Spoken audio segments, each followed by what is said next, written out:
मेरे सामाजिक परिवार के सभी सदस्यों और वीडियो देखने वालों को नमस्कार। आज अंतर्राष्ट्रीय दो बड़ी खबरें मुझे दिखी और जो एक खबर है, हालांकि दोनों ही वहां पर पहले से चीजें चल रही थी। इजराइल में जो वहां के प्रधानमंत्री हैं बेंजामिन नेतन्याहू, तो लगातार 3 बार चुनाव हुआ और वहां किसी को स्पष्ट बहुमत, पूर्ण बहुमत वहां की जनता ने नहीं दिया। तो अब ये था कि क्या ये सरकार बनाए या नहीं बनाए। तो अपने निकटतम प्रतिद्वंदी के साथ मिलकर नेतन्याहू सरकार बना रहे थे। सरकार बनाने से रोकने के लिए वहां के सर्वोच्च न्यायालय में एक याचिका डाली गई थी, जो याचिका खारिज हो गई। इसका मतलब क्या हुआ कि बेंजामिन नेतन्याहू इजराइल के प्रधानमंत्री बने रहेंगे। भारत में चूंकि इजराइल को लेकर लोग खबरें जानना चाहते हैं, तो मुझे लगा कि ये एक जानकारी बहुत जरूरी है। एक और खबर भारत के लोग बहुत जानना चाहते हैं, समझना चाहते हैं कि जो मिडिल ईस्ट है, जो खास करके जिसको हम बार बार कहें हमारी जो चिंता के देश हैं, कि इराक ईरान की क्या स्थिति है। अमेरिका का ईरान से 36 का आंकड़ा है। सद्दाम को मारने के बाद अमेरिका ने इराक में अपना बेस बना लिया है। ईरान से सटी सीमा पर अमेरिकी सेनाएं तैनात हैं। अभी ईरान और अमेरिका के बीच युद्ध के हालात बन गए थे, लगभग युद्ध ही शुरू हो गया था, वो रोका गया किसी तरह। तो अब इराक में क्या हो रहा है, ये हर भारतीय जानना चाहता है। एक तो ये जान लीजिए, बहुत लंबे समय से वहां कोई सरकार ही नहीं थी, और सरकार नहीं थी तो जाहिर है कि जिस तरह से देश चलता है, या परिवार में मुखिया ना हो तो उसी तरह से वो चल रहा था। अभी एक अच्छी खबर ये आ गई है कि इराक में नया प्रधानमंत्री चुन लिया गया है। 2 प्रधानमंत्री पद के दावेदारों की जो उनकी दावेदारी थी वो खारिज होने के बाद नया प्रधानमंत्री चुना है। और ये जो नया प्रधानमंत्री वहां की संसद ने चुना है, इसने बहुत सी उम्मीदें जगा रखी। क्यों उम्मीदें जगा रखी हैं वो आपको जानना जरूरी है। मुझे लगता है इतना तो उस खास क्षेत्र के बारे में, और भारत के चूंकि इराक ईरान दोनों से बड़े अच्छे संबंध रहे, हालांकि अब तो इराक में सरकार ही नहीं रही, तो उस तरह से संबंध का कहें कि बहुत उसका मतलब महत्व नहीं समझ में आता है। अब मुस्तफा अल कदीमी ये नए प्रधानमंत्री हैं इराक के, और इन्हें जो वहां की संसद है उसने चुना है।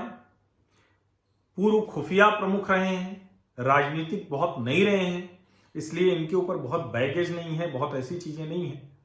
5 महीने बाद नवंबर में आखिर वो 5 महीने से वहां कोई सरकार ही नहीं थी, चुनी हुई सरकार नहीं थी। 53 वर्षीय मुस्तफा अल कदीमी, अब वैसे तो ठीक है कि वो खुफिया प्रमुख रहे, सब कुछ है, लेकिन अब प्रधानमंत्री के तौर पर उनके सामने ढेर सारी चुनौतियां हैं। लगातार वहां जनता प्रदर्शन कर रही थी, लगातार सरकार के खिलाफ सड़कों पर थी, और अभी तक जो सरकार थी वो उनसे कड़ाई से निपट रही थी या उनको नजरअंदाज कर रही थी। अच्छी बात यह है कि मुस्तफा अल कदीमी ने आते ही उन प्रदर्शनकारियों से बातचीत शुरू की है, उनके साथ एक नरम रवैया अपनाया है, और जो अभी तक पॉलिटिकल इस्लाम वहां हावी था उससे थोड़ा ये अलग माने जाते हैं, उदार विचारों के माने जाते हैं। माना जा रहा है कि प्रगतिशील नेता है, और इस वजह से जो कहें कि जो इराक के प्रधानमंत्री को त्यागपत्र देना पड़ा था नवंबर में, तो मुस्तफा अल कदीमी अब उनकी जगह आए हैं। और उनको कमाल की बात यह है कि वो अमेरिका उनको समर्थन दे रहा है, ईरान से भी उनको समर्थन मिल सकता है।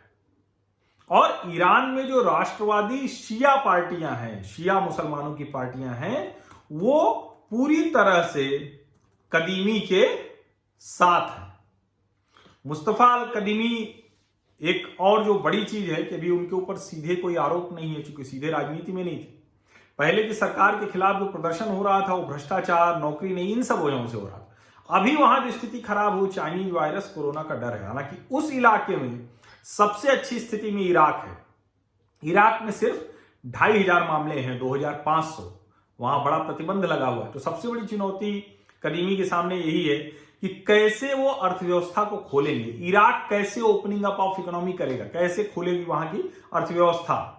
और चूंकि चाइनीज वायरस की वजह से तेल, गैस, इस सब के दाम तो खत्म हो गए, इनकी अर्थव्यवस्था खत्म हो गई, तो इराक का भी बुरा हाल है। रेवेन्यू लगभग खत्म हो गया है। ईरान और अमेरिका के बीच युद्ध के हालात की वजह से वैसे ही कुछ नहीं हो रहा था, फिर चाइनीज वायरस आ गया। तो कुल मिला के लगातार, जिसको कहते हैं ना कि तितलौकी दूजे नीम चढ़ी, जो हम लोग देसी कहावत कहते हैं, तो उसमें और 2-4 चीजें चढ़ा दीजिए, इस तरह का हाल है। और अब ये स्थिति है, खजाने में रकम नहीं है तो मुस्तफा अल कदीमी क्या करेंगे? सरकारी तनख्वाह काटेंगे, सरकार में जो नौकरियां हैं वो घटाएंगे, क्या करेंगे? क्योंकि दोनों ही स्थितियों में उनके लिए आगे कुआं पीछे खाई जैसा मामला है। क्योंकि इराक में सबसे बड़ा नौकरी देने वाला अगर कोई है, सबसे बड़ा सर्विस प्रोवाइडर है, सबसे बड़ा एम्प्लॉयमेंट जनरेटर है, तो गवर्नमेंट है। तो इसलिए अब कदीमी क्या करेंगे ये उनके लिए, क्योंकि जैसे ही रोजगार खत्म होगा तो हो सकता है कि वो फिर से बवाल शुरू हो जाए, लोग सड़कों पर उतर आए।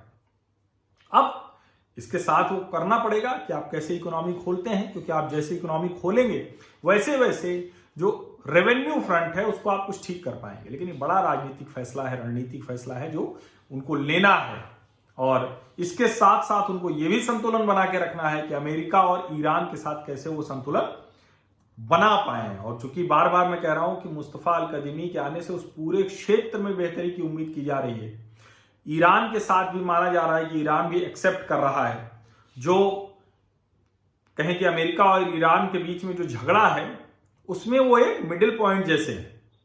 लेकिन क्या ये मिडिल पॉइंट ईरान समर्थित शिया उग्रवादी उनके जो आर्थिक तंत्र हैं उस पर चोट करने में कामयाब होगा क्या? ये एक बड़ा सवाल है।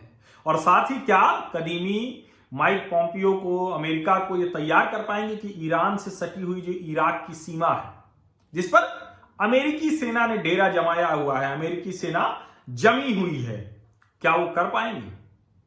क्योंकि ये बहुत बड़ा एक मतलब जिसको कहें कि इराक के अब तक के इतिहास में खास करके सद्दाम के जाने के बाद ये एक बड़ा टर्निंग पॉइंट, माइलस्टोन जैसा माना जा रहा है। इसको इराक को जानने वाले, उस पूरे क्षेत्र को जानने वाले जो जानकार हैं, मैं उनकी रिपोर्ट्स पढ़ रहा था, तो उन लोगों का मानना है कि ये इराक के लिए बहुत, जिसको कहते हैं ना कि डिसाइडिंग जैसा एक लम्हा है, एक वक्त है। और इस फैसले को लोग मान रहे हैं कदीमी का आना बहुत बेहतर फैसला है। जो दूसरे दावेदार थे उनको बाद में जो वहां के कुर्द और दूसरे जो ग्रुप हैं उन्होंने भी मना कर दिया था, उनके साथ वो नहीं खड़े हुए, समर्थन वापस ले लिया।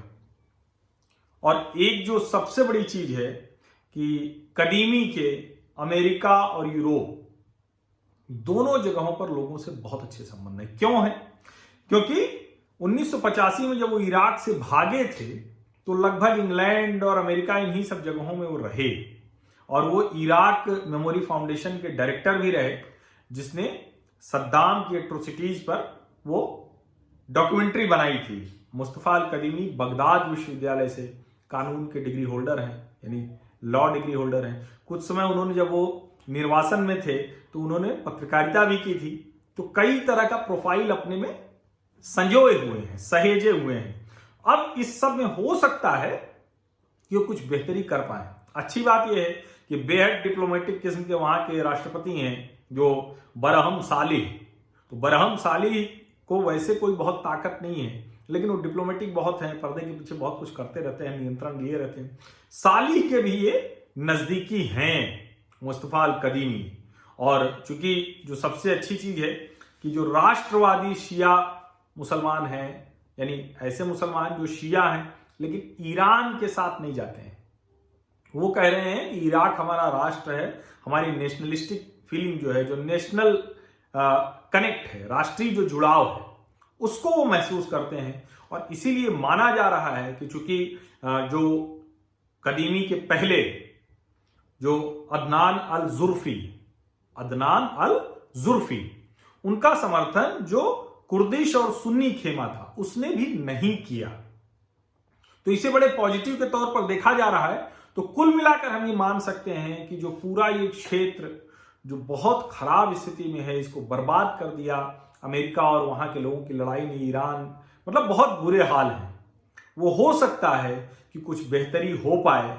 जब चाइनीज वायरस से हम निपट कर लौटेंगे तो शायद दुनिया का सबसे जो अशांत इलाका है, सबसे जो खतरनाक इलाकों में से एक है, जिसको हम बार बार टीवी पे देखते हैं तो कहते हैं कि इराक, ईरान, सीरिया, लेबनान, ऐसे इस तरह की चीजें हम लोग जो देखते हैं, तो उसमें शायद कुछ बेहतरी की उम्मीद बने।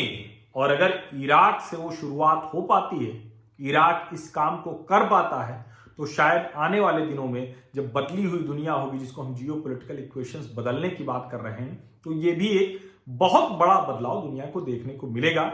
और ये ऐतिहासिक अवसर मुस्तफा अल कदीमी को मिला है।